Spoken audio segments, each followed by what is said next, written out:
Hello viewers, कैसे हैं आप सब। आज मैं एक्सप्लेन करने जा रहा हूँ demon slayer Hashira training arc के चैप्टर्स 131, 132 और 133 को।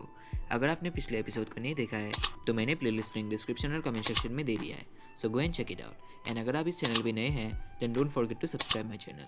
Then without any time waste, let's begin. I'm pulling up with an emo chick that's broken. This that always drop the music every day like this.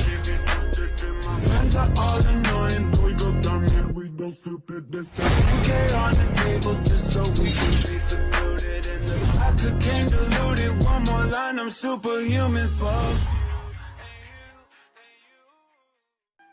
Let's start with chapter 131। Tanjiro सोच रहा था कि अब शायद ग्यू मरना चाह रहा होगा। एंड ये फीलिंग कितने पेनफुल होंगे कि आपके चाहने वालों को आपसे ज़्यादा जल्दी मरता देखना, स्पेशली अगर वे आपको बचाते बचाते मर जाए। तांजिरो साबितो और माकोमो के आत्माओं से मिलने के बारे में याद करता है। अगर साबितो जीता तो वो ग्यू की उम्र का ही होता। वो बहुत अच्छा था क्योंकि उसने बाकी मेंबर्स को बचाया था, वेयरएज तांजिरो तो खुद से ही बिजी था। तांजिरो भी ग्यू के जैसा सोच रहा था जब रेंगो को उसे बचाते हुए मर गया।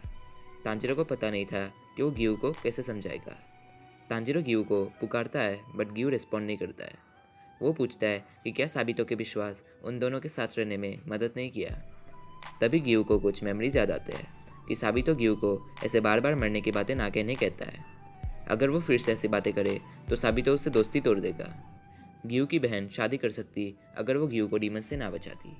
अगर ग्यू सोचे कि उसके पास कोई नहीं है तो ये उसके सिस्टर के लिए एक इंसल्ट होगा। वो ऐसे मर नहीं सकता है क्योंकि सभी ने उसे बचाया है और वो लोग अभी भी उसके साथ है। फिर ग्यू एक थप्पड़ को महसूस करता है और वो थप्पड़ उसे एक बार साबितो ने दिया था। वो उसके बहन सुताको और साबितो को इमेच्योर रहने के लिए माफ़ी मांगता है। तभी तांजिरो उसके और ग्यू के बीच एक स्पीड ईटिंग कंटेस्ट रखने का सोचता है। उसने सोचा कि अगर ग्यू जीते तो क्या पता उसे ठीक लगे, बट ग्यू तो कह ही देता है कि वो फिर से ट्रेनिंग स्टार्ट करेगा। अब ग्यू ठीक है और वो भी हाशिरा ट्रेनिंग ज्वाइन करता है। मीनवाइल शिनोबू गुस्से से अपनी बहन कानाई के फ़ोटो के पास जाती है और प्रार्थना करती है कि वो शांत हो जाए। तभी उसकी सुगु को यानी कानाओ आगे उसे कहती है कि वो सानेमी से ट्रेनिंग करने जा रही है। वो पूछती है कि क्या उसके बाद शिनोबू भी उसे ट्रेन कर सकती है। शिनोबू कहती है वो हाशिरा ट्रेनिंग में नहीं है। कानाओ पूछती है क्यों। शिनोबू उसे पास बुलाती है और कुछ फुसफुसाकर कहती है। कानाओ शर्मिंदा होकर कहती है कि वो अपने मास्टर से सीखना चाहती थी। शिनोबू मुस्कुराते हुए कहती है कि आजकल कानाओ अपने फीलिंग्स से ऑनेस्ट बन रही है। वो कानाओ को कहती है कि वो अब कानाओ को बताएगी कि जिस डीमन ने कानाई को मारा था उसे कैसे मारा जा सकता है। तभी उएशिकी के कासुगा क्रो तामायो के घर आता है। तामायो सोचती है कि शायद वो लोग उसे मारना चाहते हैं। वो कौवा कहता है कि वो लोग तामायो को कुछ नहीं करेंगे। वो कौवा तामायो को बिजनेस के बारे में कहता है। एक्चुअली डीमन स्लेयर्स चाहते हैं कि तामायो उनके रिसर्च एफर्ट्स को ज्वाइन करे। कासुगा क्रो पूछता है क्या तामायो उन सबका मुजान को हराने में मदद करेगी। वो तामायो को उएशिकी एस्टेट आने को कहता है। तामायो हैरान थी क्योंकि वो लोग तामायो यानी एक डीमन को हेडक्वार्टर्स जाने की ऑफर कर रहे हैं। Now let's move to chapter 132। Tanjiro fully recovered हो जाता है और हाशिरा ट्रेनिंग ज्वाइन करता है। तेंगेन तांजिरो से बहुत दिनों बाद मिलता है और हानतेंगु के फाइट के न्यूज़ से हैप्पी हो जाता है। वो तांजिरो को कहता है कि वो उसे एक अच्छे कंडीशन में ले जाएगा। उसके वाइफ यानी माकियो हिनात्सुरो और सुमा भी तांजिरो को बहुत दिनों के बाद देख के खुश होते हैं और तांजिरो को खाने के लिए कुछ स्नैक्स देते हैं। उसके बाद तांजिरो मुचिरो रेजिडेंस जाता है। मुचिरो तांजिरो को अच्छी ट्रेनिंग देता है। वो कहता है कि तांजिरो पहले से बहुत परफेक्ट हो गया है। तांजिरो मित्सुरी के घर जाता है। दोनों एक दूसरे से फिर से मिलकर खुश थे। मित्सुरी तांजिरो के लिए पैनकेक्स बनाती है। उसकी ट्रेनिंग में सभी को एक वियर्ड कॉस्ट्यूम पहनना पड़ता है और फ्लेक्सिबिलिटी के लिए नाचते हैं। फिर तांजिरो इगुरो के पास जाता है। इगुरो उसे गुस्से से वेलकम करता है। वो कहता है तांजिरो ने मित्सुरी के पास बहुत मज़े किया बट अब वो उसे भयंकर ट्रेनिंग देगा।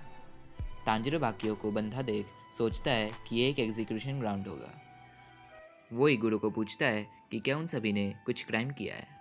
इगुरो कहता है उन लोगों ने वीकनेस की क्राइम, फूलने की क्राइम, रेस्ट लेने की क्राइम और उसे परेशान करने की क्राइम किया है। इगुरो के बेंडिंग स्वॉर्ड से वो उन सभी को मारता है। तांजिरो सभी के चीखने की आवाज़ों से डर जाता है। बट 4 दिन बाद जब तांजिरो ने इगुरो के हाओड़ी को अपने स्वॉर्ड से स्लाइस किया, उसका ट्रेनिंग पूरा हुआ। तांजिरो सानेमी के घर जाता है। रास्ते में ही जेनित्सु बुरे हालत में उसके सामने आ जाता है। वो कहता है कि सानेमी की ट्रेनिंग बहुत ही ज़्यादा भयानक है। सानेमी उसकी शिकायतों को सुन के उन्हें लेने आ जाता है। सानेमी कहता है कि उसने अब तक तांजिरो को एक्सेप्ट ही नहीं किया।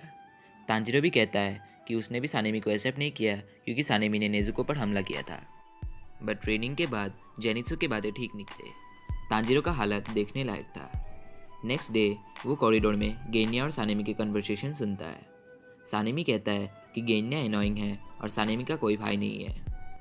Then last but not least chapter 133। Sanemi Genya को कहता है कि गेन्या डीमन स्लेयर बनना छोड़ दे और जो ब्रेथ्स यूज़ नहीं कर सकता वो डीमन स्लेयर नहीं बनता। ऐसे कह के चला जाता है। गेन्या कहता है कि वो हमेशा सानेमी को अपोलोजाइज करना चाहता था। गेन्या कहता है कि उसने डीमंस को भी खाया सो वो फाइट कर सके। ये सुनते ही सानेमी उसे अटैक करने आता है, बट लकीली तांजिरो गेन्या को धकेल कर बचा लेता है। सानेमी गुस्से से आता है। तांजिरो सानेमी को डांटता है कि क्या वो गेन्या को मार डालेगा। सानेमी कहता है कि वो उसे माफ़ कर देगा अगर वो डीमन स्लेयर छोड़ दे।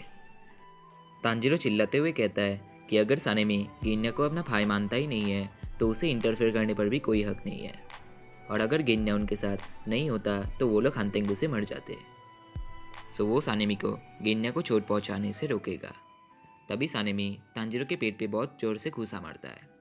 तांजिरो भी अपने पैरों से सानेमी के माथे पर मारता है। जेनित्सु ये सब नज़ारा देख के बहुत डरा हुआ था। सानेमी फिर से तांजिरो को पलटाकर फेंक देता है। गेन्या सानेमी को ऐसा ना करने के लिए कहता है। जेनित्सु डर के मारे गेन्या के हाथ पकड़कर भागता है। जेनित्सु कहता है गेन्या का भाई इंसान नहीं है। गेन्या अपने भाई को ऐसे कहने के लिए जेनित्सु को पंच मारता है। शाम तक बहुत लड़ाई झगड़े के बाद सिचुएशन थोड़ा शांत हुआ।